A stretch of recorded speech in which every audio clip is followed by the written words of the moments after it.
नमस्ते प्यारे बच्चों। पत्र लेखन के दूसरे भाग में आज हम जानेंगे कि औपचारिक पत्र कैसे लिखते हैं। तो आज हम सीखेंगे औपचारिक पत्र लेखन। सबसे पहले जान लेते हैं औपचारिक पत्र होते क्या है। जिन लोगों से हमारे घरेलू संबंध नहीं होते, यानी जो हमारे सगे संबंधी रिश्तेदार या परिचित नहीं होते, उनसे किसी कार्य को कराने या सुविधा उपलब्ध कराने का निवेदन करने के लिए लिखे जाने वाले पत्र औपचारिक पत्र कहलाते हैं। जैसे प्रधानाचार्य या प्राचार्य, पुस्तक विक्रेता, संपादक, सरकारी अधिकारियों, कार्यालयों इत्यादि को लिखे गए पत्र औपचारिक पत्र कहलाते हैं। सबसे पहले हम जान लेते हैं औपचारिक पत्र लिखने का प्रारूप क्या होता है। तो औपचारिक पत्र में हम सबसे पहले लिखते हैं सेवा में। उसके बाद पत्र पाने वाले का पद लिखा जाता है, जिस पद पर वह है उस पद का नाम लिखा जाता है। उसके बाद संस्था का नाम और पता लिखा जाता है। जिस संस्था में वह व्यक्ति जिसको हम पत्र लिख रहे हैं वो काम कर रहा है, उस संस्था का नाम और पता लिखते हैं। उसके बाद विषय लिखते हैं। विषय बहुत आवश्यक है औपचारिक पत्र लेखन लिखने में। और विषय में हम लिखते हैं पत्र लिखने का कारण, कि हम यह पत्र क्यों लिख रहे हैं। उसके बाद संबोधन है। संबोधन के बाद पत्र लिखने का कारण विस्तार से लिखा जाता है कि इस पत्र को क्यों लिखा जा रहा है। उसके बाद कार्य करने का अनुरोध किया जाता है। जिस कार्य को करने के लिए हमने यह पत्र लिखा है उस कार्य को करने का अनुरोध करते हैं हम। फिर धन्यवाद ज्ञापन करते हैं और उसके बाद समापन संबोधन आता है। उसके बाद पत्र लिखने वाले का नाम। अगर आप पत्र लिख रहे हैं तो आप अपना नाम लिखेंगे और जहां जरूरत है वहां पता लिखेंगे, जहां जरूरत है वहां पे क्रमांक और कक्षा लिखेंगे और सबसे अंत में आएगा दिनांक। फिर से एक बार देख लेते हैं। सबसे पहले सेवा में, फिर अधिकारी के पद का नाम, फिर कार्यालय संस्था का नाम एवं पता जिस संस्था में वह अधिकारी काम करता है, फिर विषय, विषय में पत्र लिखने का कारण, महोदय या महोदया, अगर पुरुष है तो महोदय, अगर स्त्री है तो महोदया। उसके बाद हम संक्षिप्त जानकारी देंगे कि हम यह पत्र क्यों लिख रहे हैं। उसके बाद समापन में हम उनसे कार्य करने का अनुरोध करेंगे। उसके बाद हम समापन संबोधन लिखेंगे और पत्र लिखने वाले का नाम और पता यहाँ पे आएगा। आपने अनौपचारिक पत्र में देखा कि पत्र लिखने वाले का नाम एवं पता यहाँ आता है, लेकिन औपचारिक पत्र में पत्र पाने वाले का नाम एवं पता यहाँ पर आता है। औपचारिक तथा कार्यालयी पत्र संबंधी तालिका।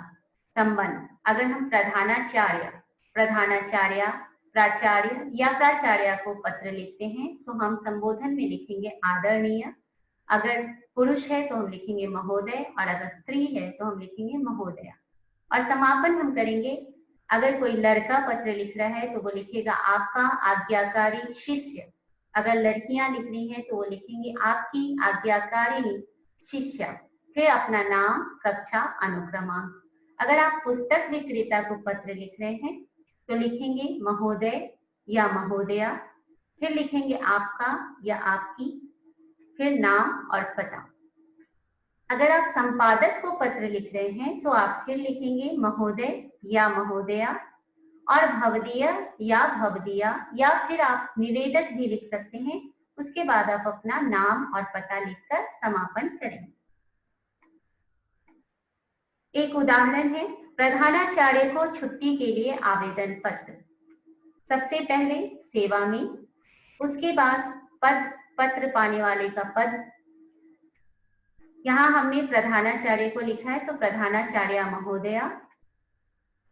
संस्था का नाम और पता, जिस विद्यालय की वो प्रधानाचार्य है उस विद्यालय का नाम और पता लिखेंगे। तो हमने लिखा है केंद्रीय विद्यालय क्रमांक 1, लोहेगांव, पुणे। फिर हम विषय लिखेंगे। विषय में हम कारण देंगे। ये जो कारण है छुट्टी के लिए आवेदन पत्र, यह कारण हम देंगे। 5 दिनों के अवकाश के लिए प्रार्थना पत्र। फिर हम संबोधन लिखेंगे। संबोधन में हम लिखेंगे महोदया, क्योंकि यहाँ पे हमने प्रधानाचार्य को पत्र लिखा है। अगर प्रधानाचार्य को लिखते तो हम यहाँ पे लिखते महोदय। फिर हम पत्र लिखने का कारण विस्तार से लिखेंगे। सेवा में सविनय निवेदन यह है कि मैं आपके विद्यालय के 5वीं कक्षा का छात्र हूँ। अगर लड़कियां हैं तो वो लिखेंगी, मैं आपके विद्यालय की 5वीं कक्षा की छात्रा हूँ। मुझे तेज बुखार है। डॉक्टर ने मुझे 5 दिनों तक आराम करने की सलाह दी है। उसके बाद हम उनसे कार्य करने का अनुरोध करेंगे। अतः आपसे अनुरोध है कि आप मुझे दिनांक 17/8/20 से 21/8/20 तक 5 दिनों की छुट्टी देने की कृपा करें। उसके बाद हम उनको धन्यवाद देंगे। धन्यवाद ज्ञापन में लिखेंगे धन्यवाद। फिर लिखेंगे आपका आज्ञाकारी शिष्य। अगर लड़कियां हैं तो वो लिखेंगे आपकी आज्ञाकारिणी शिष्या। नाम, आप अपना नाम लिखेंगे। उसके बाद कक्षा और क्रमांक और सबसे अंत में लिखेंगे दिनांक। तो आपने देखा, सबसे पहले सेवा में, फिर पत्र पाने वाले का पद, फिर संस्था का नाम और पता, फिर विषय, फिर आता है संबोधन, फिर पत्र लिखने का कारण विस्तार से, फिर आता है कार्य करने का अनुरोध। उसके बाद हम धन्यवाद ज्ञापन करते हैं, फिर समापन करते हैं, अपना नाम लिखते हैं, पता लिखते हैं और दिनांक लिखते हैं। एक और उदाहरण देख लेते हैं। प्राचार्य को स्थानांतरण पत्र निर्गत करने हेतु पत्र लिखें। स्थानांतरण पत्र टीसी होता है। टीसी जो होता है उसको कहते हैं ट्रांसफर सर्टिफिकेट, और उसको हिंदी में कहते हैं स्थानांतरण पत्र। तो सबसे पहले सेवा में प्राचार्य महोदय, पत्र पाने वाले का पद हम लिखेंगे प्राचार्य महोदय। फिर संस्था का नाम और पता, उसमें लिखेंगे केंद्रीय विद्यालय क्रमांक 1, लोहेगांव, पुणे। फिर लिखेंगे विषय, हमें क्यों चाहिए, हमने ये पत्र क्यों लिखा है, उसका कारण है स्थानांतरण पत्र निर्गत करने हेतु, तो हम यहाँ लिखेंगे स्थानांतरण प्रमाण पत्र निर्गत करने हेतु प्रार्थना पत्र। फिर हम संबोधन लिखेंगे महोदय। यहाँ पे हमने प्राचार्य को पत्र लिखा है तो संबोधन में महोदय आएगा। अगर प्राचार्य होती, कोई महिला होती, तो हम उनको लिखते महोदया। अब हम पत्र लिखने का कारण विस्तार से लिखेंगे।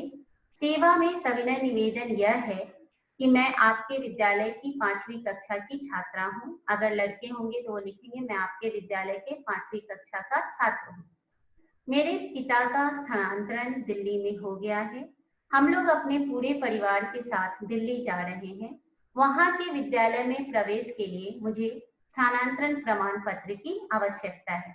उसके बाद हम उनसे कार्य करने का अनुरोध करेंगे। अतः आपसे अनुरोध है कि मेरा स्थानांतरण प्रमाण पत्र निर्गत करने का आदेश देने की कृपा करें। फिर हम उनको धन्यवाद देंगे, सधन्यवाद। फिर हम लिखेंगे आपकी आज्ञाकारिणी शिष्या। अगर लड़का लिख रहा है तो वो लिखेगा आपका आज्ञाकारी शिष्य। फिर आप अपना नाम लिखेंगे, कक्षा और क्रमांक लिखेंगे और सबसे अंत में आप अपना दिनांक लिखेंगे। जिस दिन आप पत्र लिख रहे हैं उस दिन की तिथि लिखेंगे, वो दिनांक लिखेंगे। तो आपने देखा, सबसे पहले सेवा में, फिर पत्र पाने वाले का पद लिखते हैं, फिर संस्था का नाम और पता लिखते हैं, उसके बाद विषय है, उसके बाद संबोधन है, फिर पत्र लिखने का कारण विस्तार से, फिर कार्य करने का अनुरोध, फिर धन्यवाद ज्ञापन, उसके बाद समापन, फिर पत्र लिखने वाले का नाम और पत्र लिखने की तिथि या पत्र लिखने का दिनांक। तो इस तरह से हम औपचारिक पत्र को लिखते हैं। आशा करती हूँ कि आपको ये वीडियो पसंद आया होगा। फिर मिलेंगे अगले वीडियो में कुछ नया सीखने के लिए, कुछ नया जानने के लिए। तब तक के लिए आप सबको बहुत बहुत धन्यवाद।